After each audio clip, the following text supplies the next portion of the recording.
Newcastle, what a game. What a team. What a club. What about the fans? Yeah. You lot have made me super proud. Super proud. It's like, don't take this the wrong way. A little bit like a little brother. A little bit. Even though I don't have one. So maybe I don't understand it. But you lot do not understand what you lot have done for me. See Wolfie the Forest fan, when he keeps running his mouth, and I said, you guys are not finishing above these lot, as in the tune this season.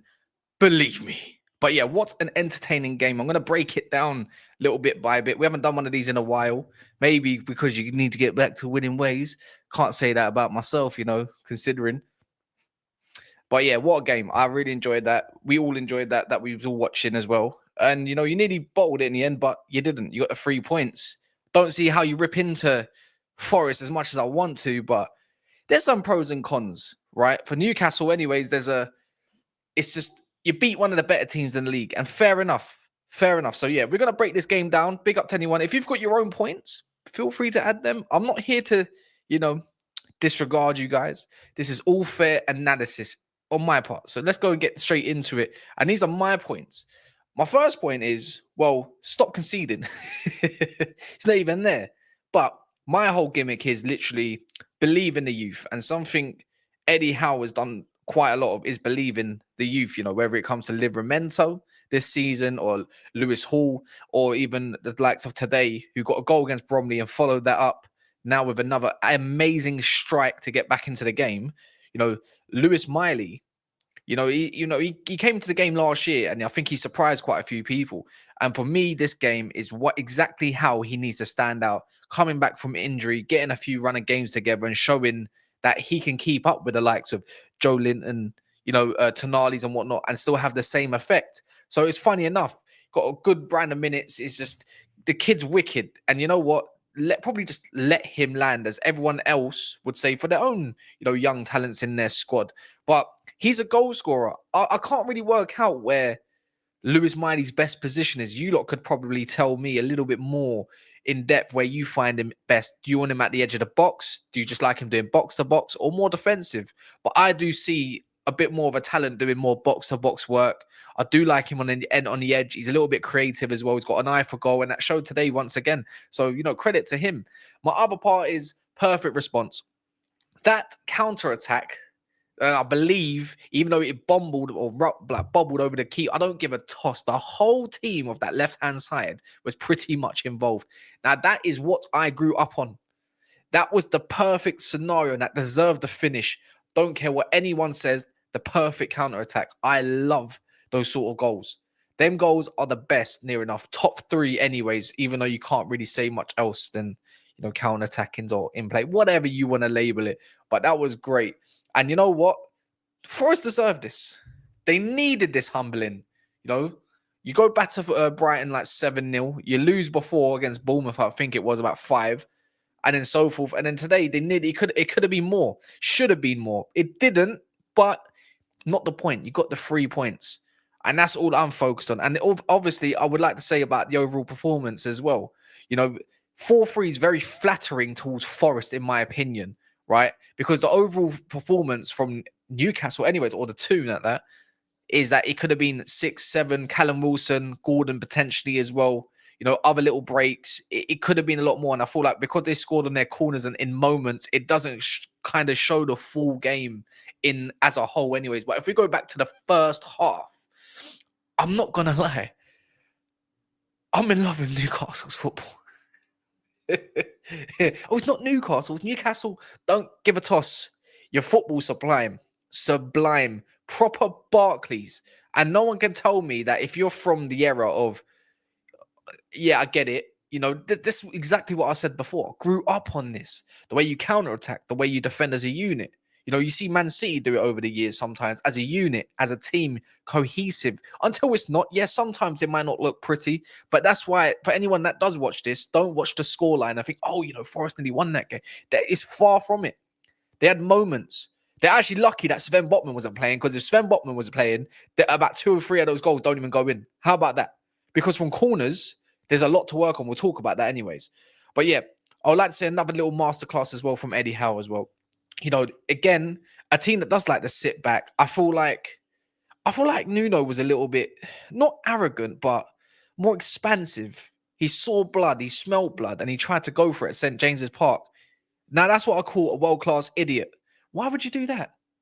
I know at the end, I hear it, you have to go for it, you got no choice, but it's like you're playing into the way, the Toon like to play, counter press, counter the counter, and it kind of just fell deep and it just sitting nicely. And then, of course, when you're like 3-1 down or 4-1 down, you got no choice, but it's like you're open against a team that employs Anthony Gordon, Jacob Murphy, by the way, and also Isak and more. Like, it's not just these lot. Everyone was playing for their hearts today as well. And you know what? You got maybe a little bit of respect for Forest as well. They did try to get back into the game. They nearly did towards the very end.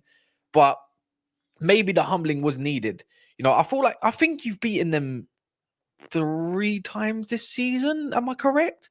In the cup now. And I don't know what the reverse fixture. I can't exactly remember. They might have beaten News, or got a draw. Remind me, anyways. But I feel like you got Forest's number at the moment, and big up to yourselves. Post that. I can't stop talking about this guy at times. When I do these reactions, is Jacob Murphy. I feel when there's a lot of. I'm not saying you guys don't need a right winger potentially, right? But when I see this guy play, I've seen a lot of others say something like, "Oh, it's a purple patch." Don't worry about it. But for me, he knows the role down to a T. And I know you're looking for potentially what in Burmos, or I've heard Madawuki, as they call them these days, or him, shall I say. That's from obviously silly bollocks. But my whole thing is with Murphy, anyways, is I don't think he gets enough recognition from rivals. I feel like only Newcastle fans admire him. And when I was watching him today, and I feel like, okay, he's a part of this goal, he's a part of that goal. He even scored. When is he going to get the recognition? Right? Because I think everyone likes a bit of an underrated player as well. Everyone's got them in their team except mine because they're all crap. But bar that, yeah, I feel like he needs a bit of flowers. He nearly went down as my man in the match in the end. And I just like players that do a lot of selfless roles, you could call it. Because even though he's trying to get up, create, make situations, and go forth, score goals and doing this, it's a selfless job. Him and Livramento have got a really good partnership. And again, there's a lot of hype down, obviously, let's call it the other side with Lewis Hall and Anthony Gordon. That's great. But if you look at a lot of Newcastle's goals, is literally, it comes down from that right, especially when it comes to counter-attacking displays, selfless displays. It's always down that right, where the left obviously is a little bit different, I find. But hand in hand, wicked.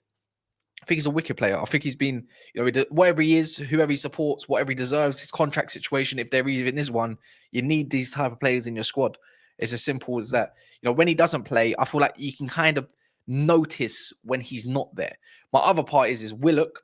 Again, guy's been slaughtered online. I've seen it by his own fan base. And again, maybe I'm trying to stick up for the little guy, maybe a little bit. But I thought Joe Willock, again, you go look at his performance today. Again, another player that was a candidate for my man in the match. I thought he was dope. I thought he was amazing. Yet again, he's like shouting some critics are wrong. Like, stop getting on to me. I'm a part of this team as well. He played pretty much left centre mid or right centre mid. I saw him at filling in DM at times when Bruno Gomes went up front. Not really a role for Willock. But these are the sort of players you got to appreciate, Again, selfless, works hard for the team. It's not all about him. It's about everybody else, so you lot can go and thrive. Today you had a midfield without Tonali, who was on the bench, who did come on. Didn't think his camera was all that, though. You got another saying, no Joe Linton at the moment. These guys filled in and done their jobs. Good, enough respect to Willock. And you know what? Sometimes it's fair criticisms. You got to put a little bit of pressure on them to know that you are part of this team. You got to play better. Don't get too comfortable. But I hear it. But the one that was my man of the match, please let me know if you think this is right, wrong, or however. A lot will say Isak, but for me, it was not Isak. It was Lewis Hall. Lewis Hall is the absolute. I think I've said this so many different times. The future of England. When we talk about left backs, this guy's mint. I think he got an assist today. I'm pretty sure he got an assist today as well. And it's not just that, he's defending, his energy. I saw him skip 3 Forest plays as well. He got fouled. in the second half. He is absolutely immense. He's got all the tools. You can see him filling into like more of a grown adult body as well, filling out. They would call it. Don't take it the other way. And also more than that, it's just like for me, anyways, it's his technique, his passing range. You know, he's got a great delivery on him. I remember watching him live at Old Trafford when we beat Chelsea. I think it was like 3-0, 4-1, 4-0, something like that in the first season of 2022-23 season, right? Was it that season? Yeah, it was. Wicked player. All them deliveries he was putting into the box, absolute danger, man. I thought great investment. And you know what? I thought, of last year, there was a lot saying, why you keep playing Dan Burn left back, this, that, and the other, yada, yada, yada. But my whole thing is he's been eased in. There's no pressure. And now he's he's a solid player and he's a starter as well. And my only criticism of today is, oh my word, you're moving like Manchester United on these defending corners or anything that gets whipped into the area. You'd think the height of Shaw and Dan Burn and the rest of the crew, you'd think that you'd deal with a lot of this. Got to be better on those situations because it could have ended 4-1, 4-2. Milenkovic gets the second goal, and on the third goal, I'm pretty sure it was Yates. Got to be doing better there, 100%. But other than that, well-deserved win. Well-deserved win. Don't let anybody else tell you different. I think you lot were wicked. I enjoyed it yet again. Great entertainment. And yeah, please like the video, subscribe, and get some more wins. Knock these lot out of the top four. Simple as that. In a piece.